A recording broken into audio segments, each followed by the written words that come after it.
Okay. So I'm going to be talking about how Princeton's been using Drupal 8 the past couple years, where we're going with it, where we've been. I think it should be helpful for other organizations that are thinking about using Drupal 8, or they're in the process of building a platform with it. So the presentation, I'm just going to, all of my slides are basically just like headlines, and I have a bunch of speaker notes, and then I'm going to do like a demo halfway through, and then a few more slides. Okay, so Princeton, I just want to talk a little bit about how we're kind of structured here. And I'm a senior web developer within a department called Web Development Services at Princeton. So I'm in central IT. I know a lot of other EDUs are kind of unique, and how each IT supports the organization, but Princeton's pretty centralized. So my department is wds.princeton. Let me just load the website up here real quick. And yeah. So this is our site. It just basically we're kind of structured as like our separate little development shop where we've got project managers. We've got a team of pretty sizable team of developers. This is me right here on the right. And we've got a few designers and content strategists too. So, departments come to us at Princeton for all sorts of things, but mostly what we're doing is we're building websites for departments, centers, and programs. But we're also supporting like student organizations and graduate student websites and faculty websites, and that sort of thing. The stuff that we do with Drupal is almost exclusively for basically our premium type sites, like the ones that we build for like our major departments. So we've got about 300 websites on Drupal right now. It's what we call Drupal template and Drupal custom. So there's most of those are Drupal template, which means it's our Drupal 7 multi-site distribution where we provision you a site and you get all the same features and functionality as the other websites. You all get the same content types and views and features and whatnot. And we have a couple themes that you can use, and we have training classes for that. The idea is it's supposed to kind of be like self-service. You can get a site provision and build it out on your own. Then for sites that have more advanced technical requirements, we'll do like custom Drupal development too. And we have about 40 of those websites. We don't like doing those too much because they are a maintenance burden. Once all of the sites that we build and develop in WDS, we're not just handing the site off to someone to host. We're doing all the hosting and maintenance after the site is built. So we need to develop solutions that are maintainable. And that's why we're not a huge fan of developing these like one-off custom sites. And I'll get into that a bit more with Drupal 8. Okay, we're also doing a little bit of custom application development in PHP now, but most of the stuff we're doing is in Drupal. So we've been working with Drupal since 2013 or so. I think that's when we first provisioned our first Drupal 7 website. I joined the department a few years after that, but the early sites we built were all custom. This was before we had like this, what we call the template distribution. So they didn't have a whole lot of cohesion, everything. We had, Drupal 7, there was like 4 different ways to do media, 4 different ways to do layout management, and all of our early sites used all of them.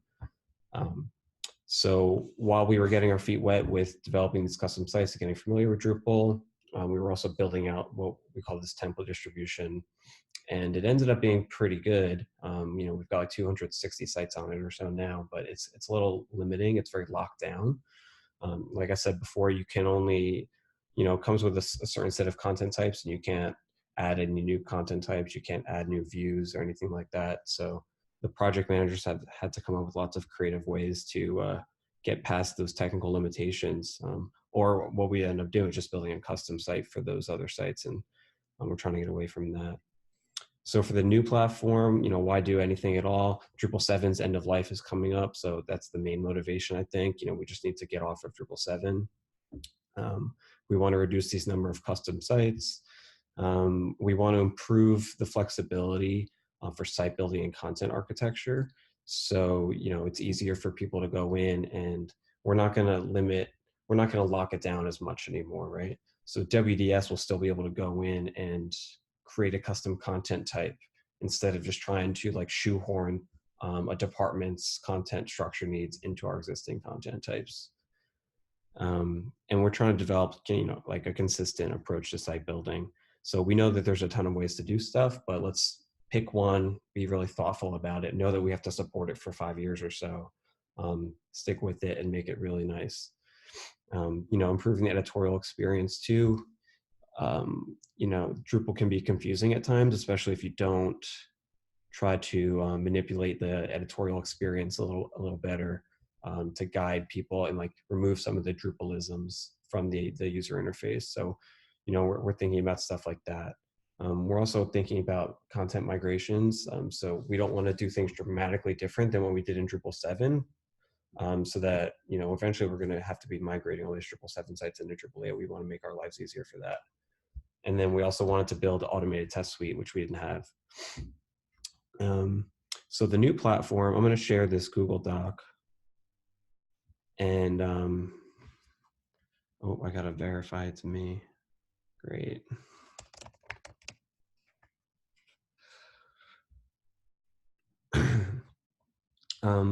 Can everyone just verify again that they're seeing this Google Doc here? Just want to make sure I'm still sharing the right screen. Okay, cool. So this was like 2 years ago, I started this document, and this was just to lay out like our architecture plan for how we're going to build the Drupal 8 platform.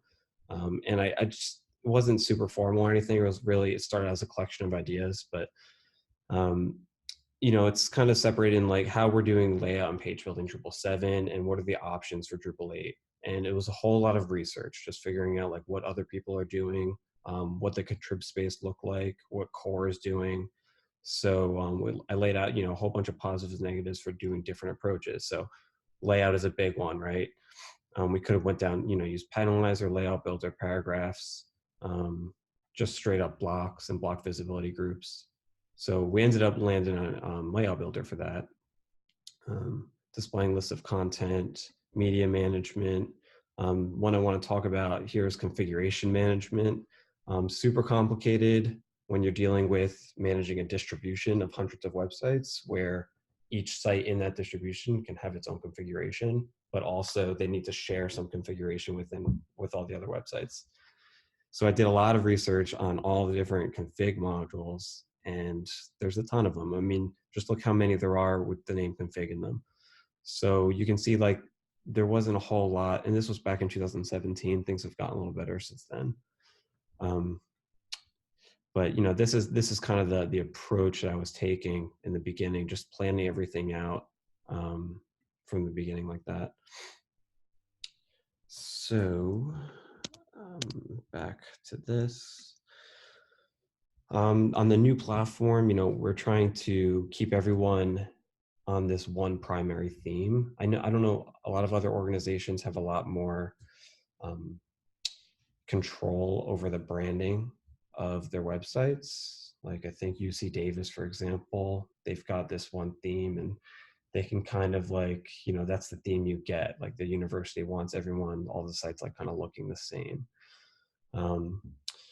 We aren't really like that. In fact, most of our sites look completely different from one another. I mean, you look at like our HR website and like our Department of English website, or even other academic and administrative departments, they all look very different from one another.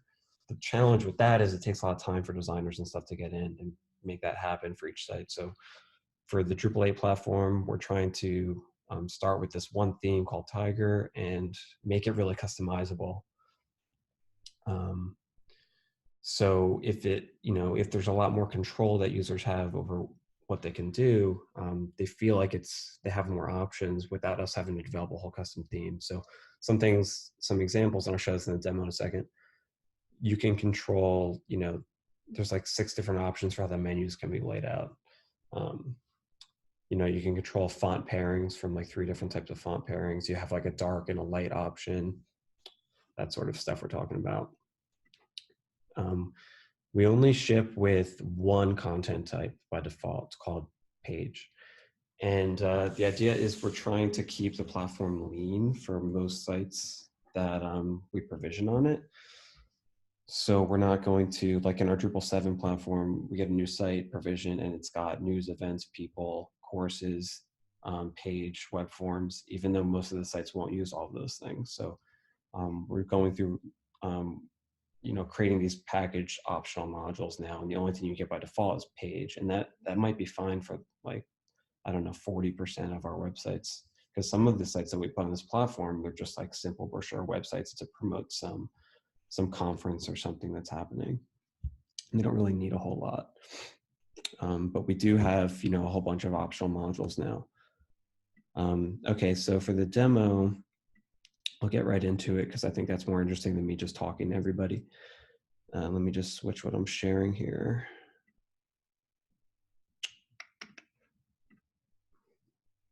Oh, also, I'll start my video so you guys can see my face if you want. Okay, so this is the first site that we actually launched on the platform. It's not technically ready yet.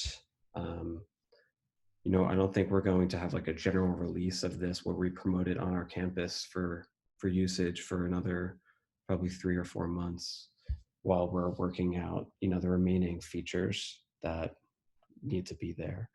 But we did launch this registrar website on it like 6 months ago. And basically what we did is we had a whole bunch of sites that we needed to build and we didn't want to put them on the Drupal 7 site. So we just kind of forced us to develop the features that were needed on the Drupal 8 platform to get those sites ready. So I'm going to log in as a site administrator on this site. I'll test account I created. And this is the account that we give to all of our users that don't work within WDS. They're called site administrators. The full admin role that is just given to WDS staff. And you know, site administrators, what we're trying to do here is like kind of curate the experience a bit so they only have access to see exactly what they'd want to see when they're managing the site. So, and I know that it kind of sounds obvious, but in our Drupal 7 platform, like, you know, the menu was kind of confusing. Things were all over the place. There were some menu items that you would click and then it would say access denied instead of it just not being in the menu. So we're trying to pay more attention to stuff like that. Let me just pull up one thing here. Okay. Let me minimize this. Shrink that down. Okay. All right, so I'm going to talk about the editorial experience first. So the content overview page, we've customized a little bit. And it's not too custom, but one thing we did, which everyone really appreciates, is we add the path to the page beneath the title here. We're coming from an older content management system we've used called Roxen, and everything was kind of based like directory structures and files. So the content editors that were used to working in that system have in their mind that everything is structured on a website like a folder is on your computer. So in Drupal, it's not like that at all, right? It's just, you need to know this concept of nodes, and a node can have any path at all. It doesn't have to be there's no folder structure. But having this path here helps people, especially when you're getting deep into the content structure here, actually visualize what page you're actually looking at when you're editing it. We also changed some labels here, like we changed this to created by instead of authored by. I think we removed the language stuff here since 99% of our sites are not multilingual. And I'll go into edit. Actually, I'll just go into create a page. Start there. So this is the content type that everyone gets. And we did make some modifications to the node form. So we made the title title field much larger. The body field, we've got a summary, but this is not Drupal's normal like summary body field. I don't know how many other people are aware of this, but when you use the standard body field that comes with a content type and it has the summary doesn't have a WYSIWYG on it. And the problem with that is we wanted our editors to be able to control like basic styling for their summaries. And the easiest way for us to do that was actually just to split it out and create two entirely separate fields, a separate summary field and a separate body field. So that's what we did. And we just kind of did a little custom JavaScript here to add this link so it looks like what core does. And then all of our basic pages have related links and related documents that if filled out, they would appear like on the sidebar by default. We've got all of our content types, including the optional ones you can enable, have this featured image, which is what would be displayed on the detail page. And you can control like how it gets displayed with these options here. Or you can control, you can completely hide it and then just use it for like the content list block. So if you're displaying like a list of pages on your site, you can display the featured image there.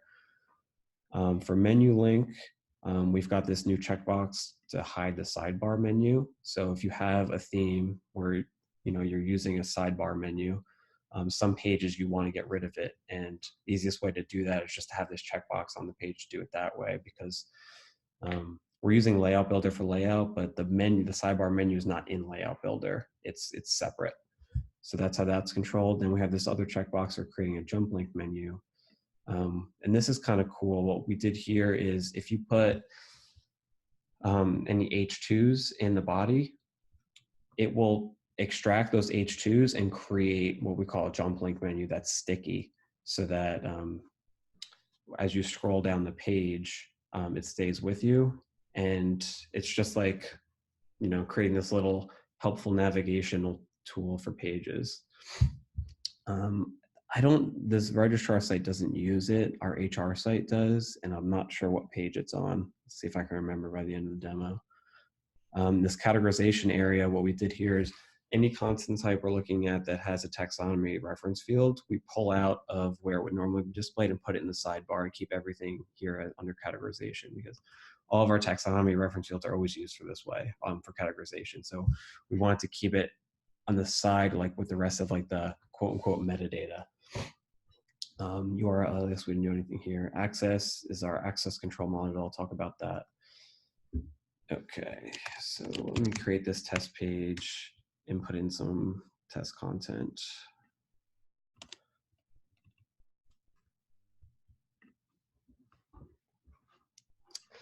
So like I said, we're using Layout Builder to control layout of landing pages. We don't have a separate landing page content type. It's just our basic page, and you can choose to make it a landing page just by adding blocks to it. So I'm going to go into layout here, and I'm going to add a section, and we've got these various layout plugins here for the different column widths. So I'm just going to add a two column 50/50. And here's some custom stuff we did too, where you can choose how the blocks that are placed in each of the columns will be handled. They'll either be stacked vertically like normal, or you can group them into tabs. And the way that works is it'll pull out the block title from each of the blocks you place in there and create tabs from them. And we're using that on, I'll show you real quick, the Contact Us page on this. So by name, by responsibility, if I go into layout here, these are actually two separate blocks. There's the top one, and then the bottom one is somewhere. But this section should be, group into tabs for the first column. And then we've also got this background image. So this is like, you have to already have it uploaded to the media library. You just type in the name, and then the whole background of the section would become that image. Okay, so I'm not gonna do anything fancy there. I'm just gonna add that. And then here's what we're doing here for Layout Builder. I know UT Austin is doing something a little different. They are using the modal module for this, and we're going to switch to that to get rid of the sidebar, because it's not very usable when you're talking about larger forms. But for now, we're still using the sidebar for everything. So I'm going to add a block of events, And this is going to get into this custom content listing block we have.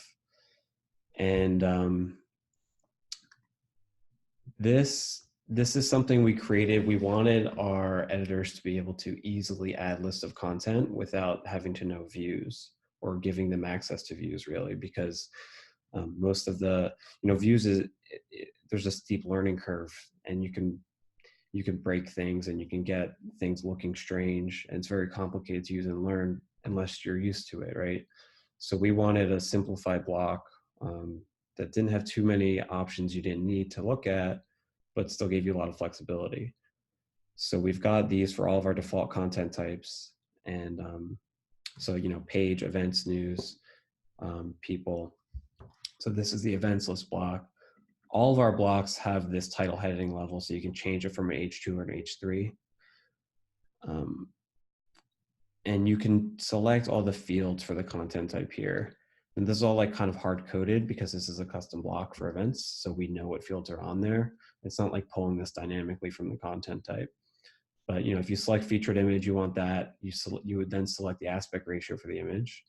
And then control if the link gets image to the detail page or not. For events, you can output a date or a date badge. If you're doing date, you select, what do you want exactly? What format do you want it in? So I'm going to output the date here. There are no images for events on this site, so I'm not going to do that. I think we'll just do title and date. And then we've got these other fields here. Row style, we can output a standard list or grid, and then when you're doing grid, select how many in the grid. I'm going to do a standard list. You do a view all link. Put that in. Control the sort. Control the pagination. If you don't put pagination in, you're probably just displaying a few items on like a home page or something. But for this, I'm going to do that just to demonstrate it. So I'm going to do 10 items per page. And then we're down to filters. So filters for date, this would control upcoming or past events or all events, just upcoming I'm interested in. And then what this is doing, this is actually dynamically looking at all of the taxonomy term reference fields on the content type and pulling them in as things you can filter by. Multiple selections here. And then something we just started working on, and I was actually working on it today, so hopefully it works. We can expose these to the visitors too, just like you can do in views, to let the visitor make a choice from the dropdown. So I'm going to do that. I'll turn that off for now because I don't have it styled, but we can select just to display the events from these two terms. Okay, advanced, this is to control Ajax or not.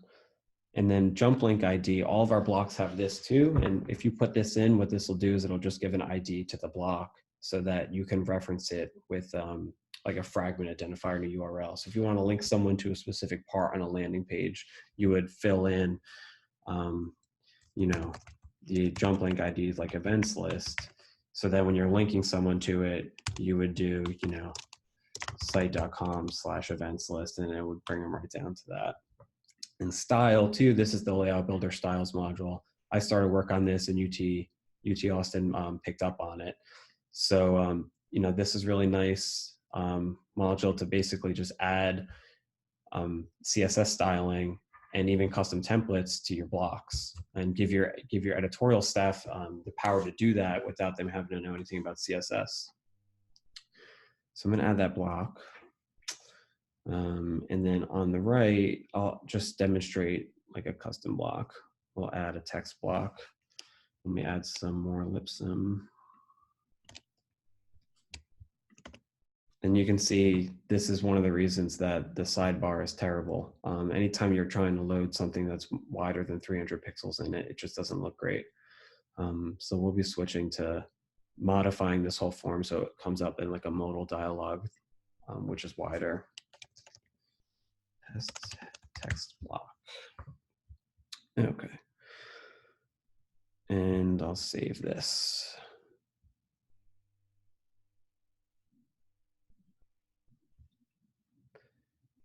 So yeah, that's pretty much it. So we've got the pager here, and Ajax is enabled on this. I was just working on that today. So what this Ajax is doing is, again, this is not using a views block, which has that Ajax support built in. We had to think about how we could do that without using views. What we did is we created a custom controller route that basically can re-render any block and within Layout Builder,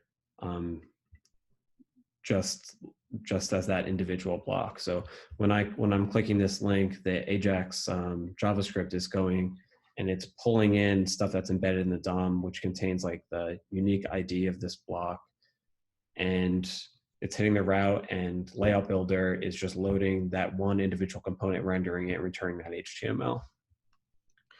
So that's how we're getting the Ajax to work here, and that's how the same thing with the expose filters. If I add an expose filter for the thing there.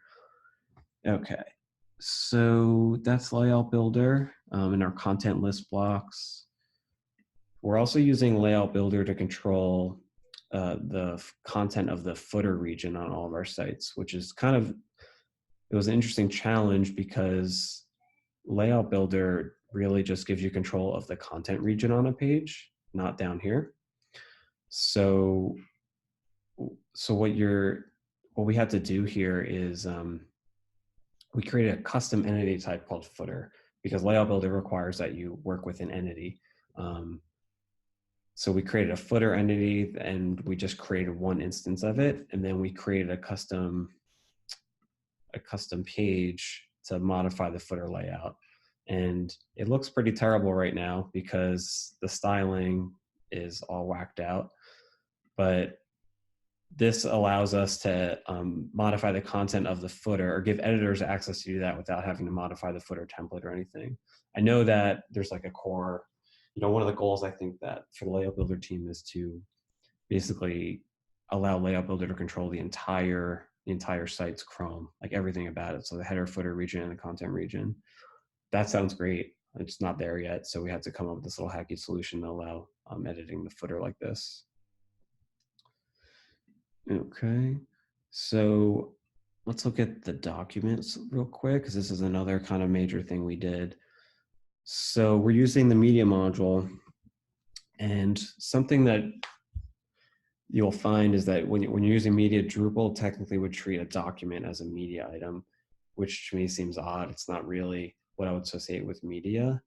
It's more what I would call a file. So what we did is, in the media view, we have some custom code that removes documents from that view. And instead we created our own custom view here, which just lists documents out in a table. Another thing is, like, Media Library uses a grid view to list your images, but documents will never have images. They're just going to be like, it seemed pointless to have them mixed in with your other images and videos and stuff, because they're just going to have like these big thumbnails of like a PDF icon. So we've got this separate document view, and it gives you the information here. So I'm going to talk about a couple other custom things we did, and one of which is the access control module. So I'm going to switch out of the site. Oh, actually, before I do that, I want to talk about this page. So site administrators, what I was talking about before, we only ship with the page content type by default. And then we have a whole bunch of optional modules that a site administrator can go and enable on their own. And this list is going to grow over time. But for starters, when you get a site provision, everything is disabled here, and you go in and enable it. So we're using the alerts module, events module, and people module here. So someone go in here and enable if they're going to use events or not. That's that. Pretty simple. This is all a custom page we made because we don't want to give the site administrators access to the main extend page to enable all of these random modules and whatnot. We want to really guide them towards this one specific experience, strip away all the Drupalisms, and just give them what they're interested in. There's also, we modified the basic site settings page to add additional options. Like, we've got the Google Analytics property ID in here.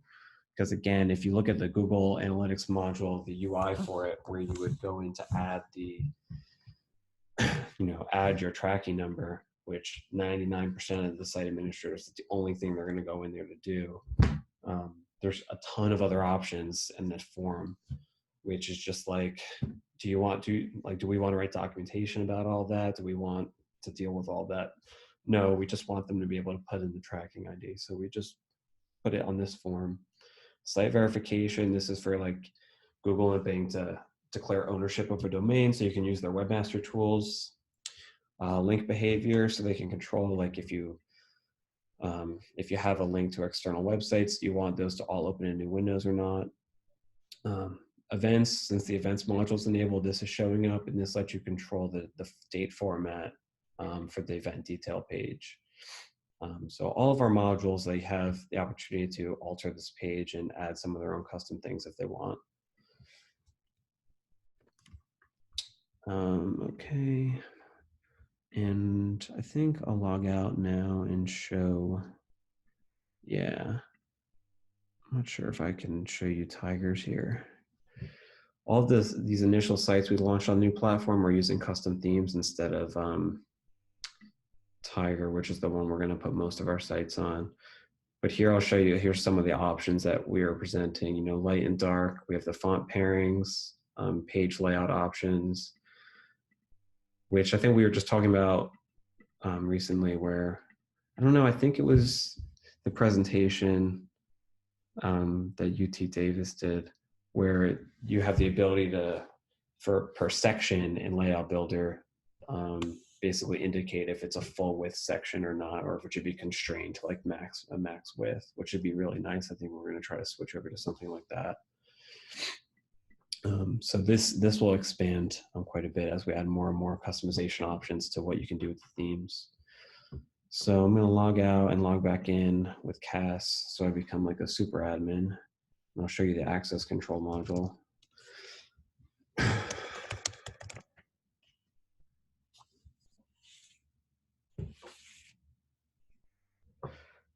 Okay. So there's a few modules that are optional that the site administrator does not have access to enable, but we as WDS staff do. And one of those is the access control module. We don't give them access to do it because we want them to talk to us about it before they're putting private content on their department's website, because there might be other places for it that are more appropriate. But in this case, for this website, it was okay.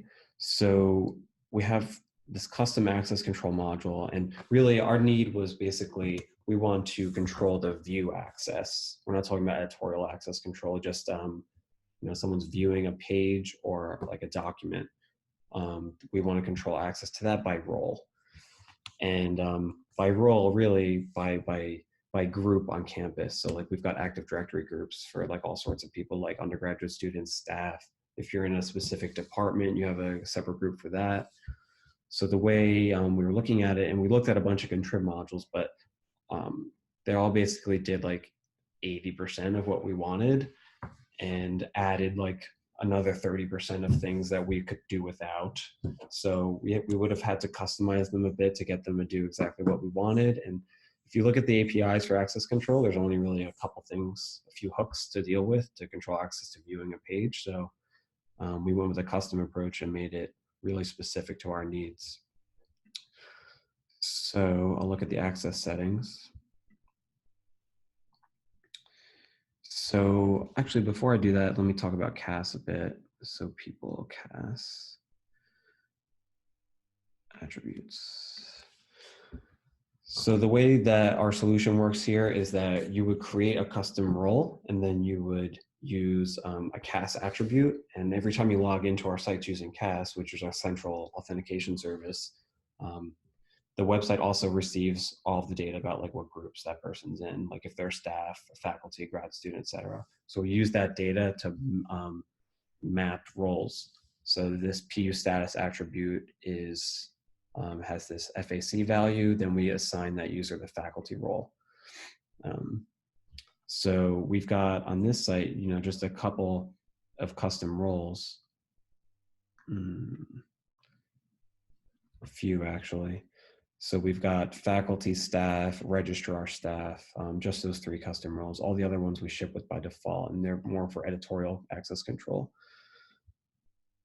So now if I go back into Actually, yeah, I'll show you just adding a page. The way this works now is the access control module is enabled.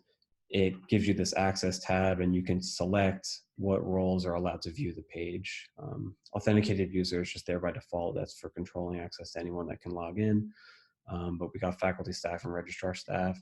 And you have the same options if you look at the private documents. So when you enable this module, you also get a private document entity type. And that is where you'd edit and control who can view that document. And then we've got two different modes for the access control system too. So simple and advanced. Advanced is like the proper way of doing it. You're like hooking into Drupal's access control APIs. And what that does is if someone does not have access to view a node, for instance, Drupal will completely hide all references to it. So if that page is linked to in the menu, the anonymous user won't see it in the menu. If they won't see it in search results, they won't see it in views listings or custom content list blocks. Most of the time, that's actually not what we want. We want just the full detail page to be locked down, but we still want the page to be discoverable. So for that, we have like the simple method, and all that does is if you're trying to view the full page, that's when it runs the access control checks, and it'll throw, an access denied exception. If you don't have access, if you're logged out, it'll force you to log in automatically, or if you're already logged in, it gives you the access denied page. We've also got this restricted link indicator. And what this does is it hooks into Drupal's theme output for outputting links, and it checks to see if the thing you're linking to, if you don't have access to it. And if you don't, it adds a lock icon to it. So we developed that for the finance site. So you see this lock icon up there. And if I search for like financial systems, it should have a lock icon on, some of these pages. So it's doing the access control check here. And if I try to click this, it's actually Cass just logged me in because it was but if I didn't have permission to view that, I would have gotten access denied or been presented with the Cass login page. So that's our access control module. In the future, we kind of want to take that even further and do other options like allowing people to lock down access to pages just by path. So, they might, this goes back to everyone thinking about the websites as directories where they can just put all of their private content, put it in a special path, and then access control based on that path.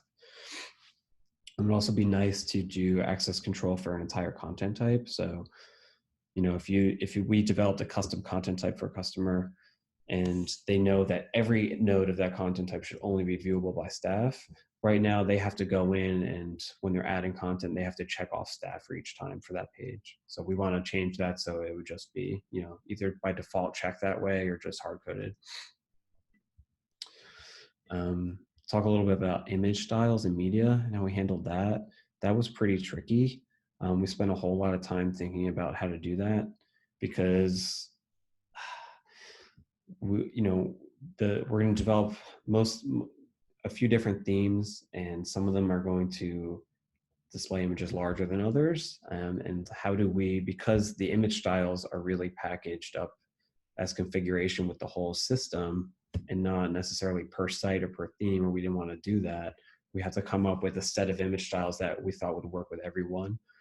So the smallest width image style we do is actually 750 pixels, and that number is not random. It's like if you took like an iPhone 6 to iPhone 8 in portrait mode,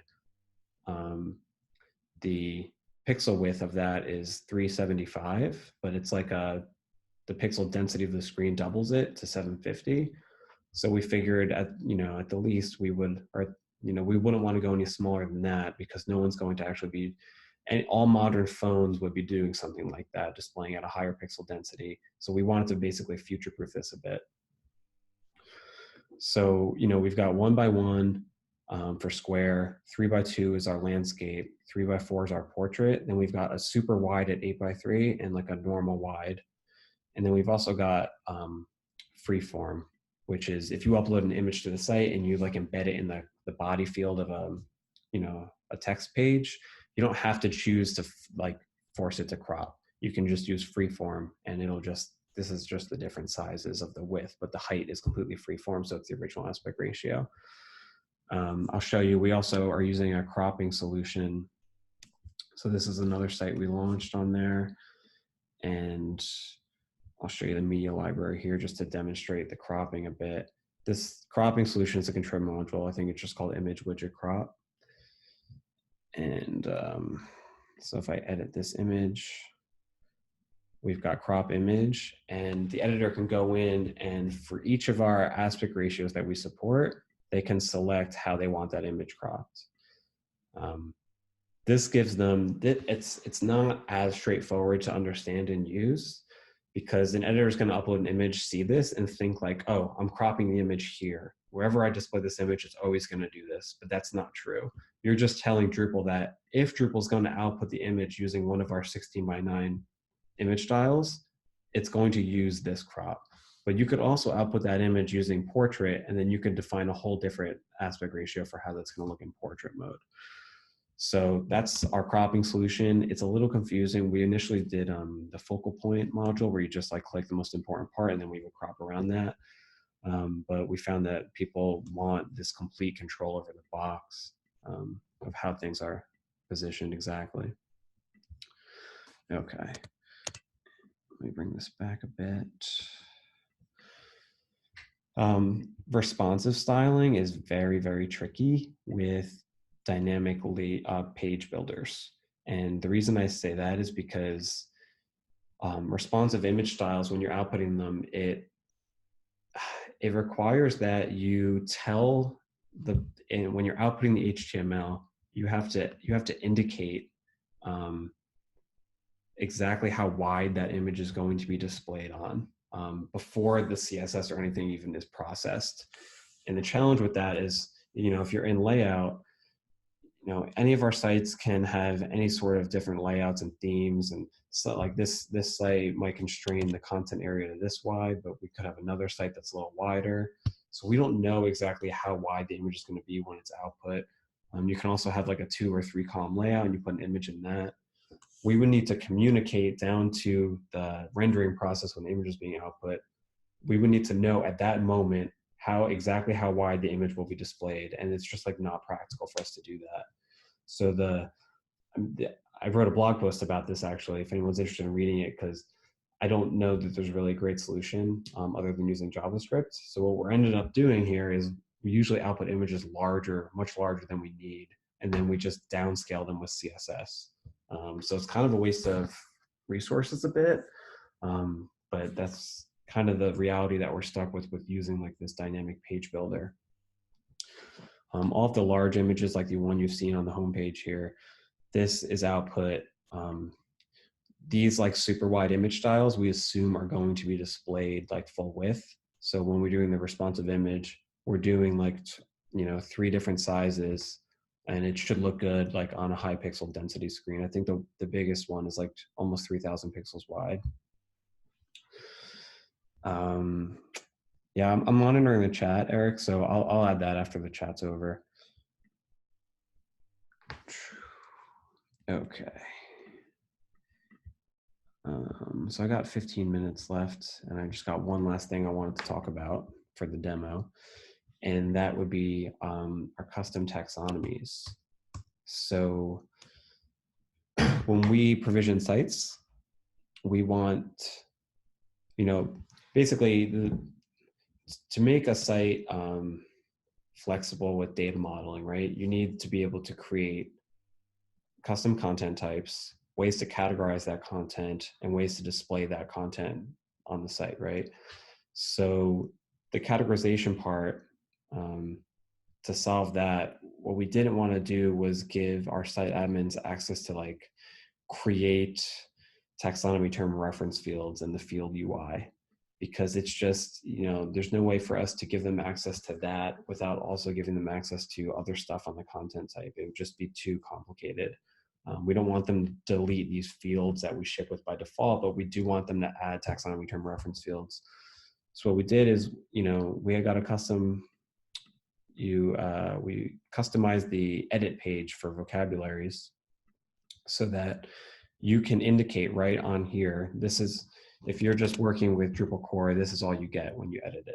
You get name and description. We added everything below that, all this stuff, down content types and below her. So, you can choose what content types you want this taxonomy to be able to reference, and then, the number of items that are allowed to be referenced from it, and you choose the widget and if it appears in that categorization sidebar or not. And what happens behind the scenes when you do this is it programmatically adds the taxonomy term reference field to the content type. And then these vocabularies are all integrated really well with our custom content list blocks, like I showed you before. So when you're listing content, it'll pull in these vocabularies to allow you to filter them. Okay. So that's pretty much it for the demo. We've already launched a bunch of sites on this. The goal is obviously to get hundreds on it. So we're still working on like what we're considering, the critical features we still need to develop before we make this generally available to everyone else. And then we have to worry about migrating. Back to I got a few more slides and things to cover that aren't part of the demo. So let me talk about that real quick. And if you guys have any other questions, just queue it up and I'll get to them right away. Oh, custom and contrib, yeah. So we've got a ton of custom code in this thing.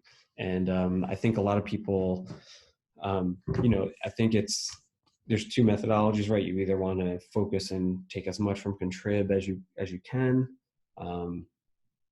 or you try to do everything custom without taking on contrib. And well, we've got sort of a mixture of both, but we lean heavily towards custom code. I think we've got about, I was checking yesterday, it was like 20,000 lines of custom module code, including comments though. And the whole idea that I think is we see Drupal as like a content framework, a content management framework that's meant to be extended. It's got tons of opportunities and hooks to get into, to modify things. So that's what we use to really create like a very special curated experience for us. This is a platform that we have to support for a really long time, and we want to make sure we're not bringing in a bunch of contrib modules that they might have different long-term agendas for where they want to take the module than where we want to bring them. A good example of that actually is Lightning. Acquia Lightning, we use that base installation profile for the first site we ever built in Drupal 8, our main university site. We kind of regret it now just because we're basically tied to it now, and any updates and features that they bring in, even if we don't really use them, we have to like bring in the project. So I'd highly recommend like just learn Drupal's APIs, get your developers to get in and figure out like what, you can get a contrib module for almost anything in Drupal, but if you just look at what you need to do, you might be able to accomplish the same thing with like 20 lines of code or something. So we're not afraid of, writing custom code. The contrib solutions too, especially like a lot of them, they don't really align with our governance model. The permissions that they expose, or the menu structure and location, the terminology expose a lot of Drupalisms that we don't want our editors to see. So with custom code, we can completely control that. Okay, config management, someone was asking about that too.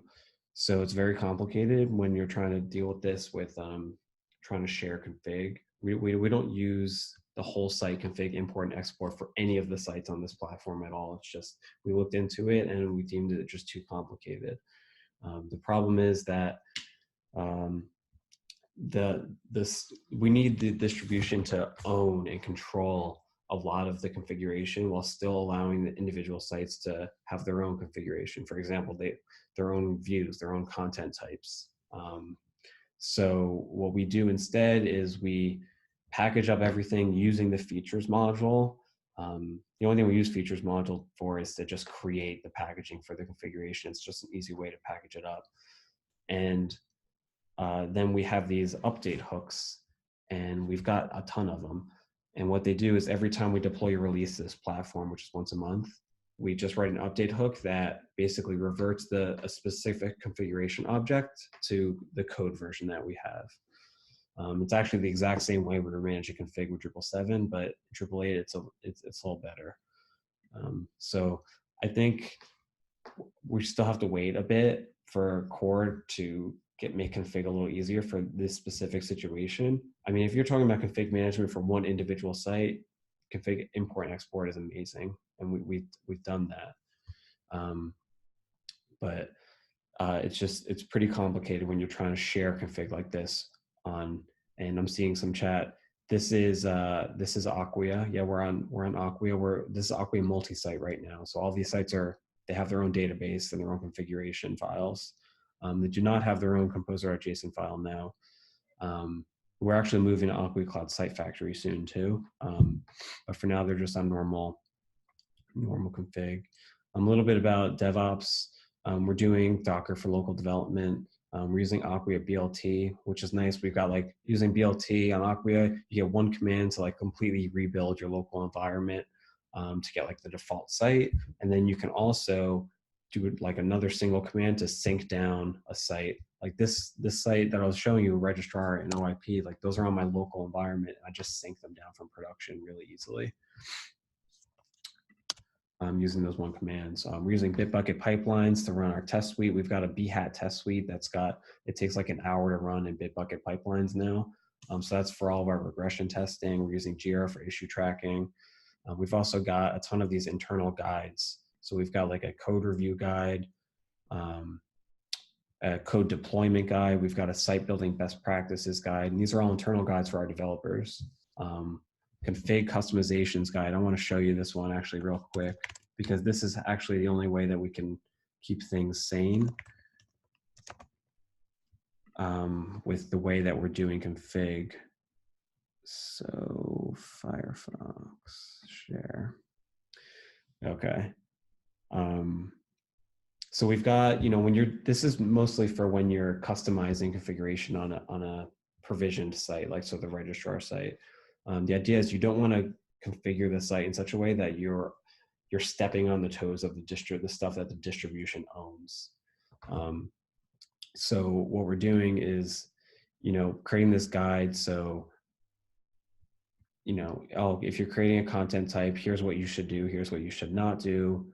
When you're creating menus, theme settings, views, all of this stuff is like really helpful to the developers to figure out like what's okay and what's not okay. And this is like, this document changes and grows as we build more and more sites and we figure out how we should do things.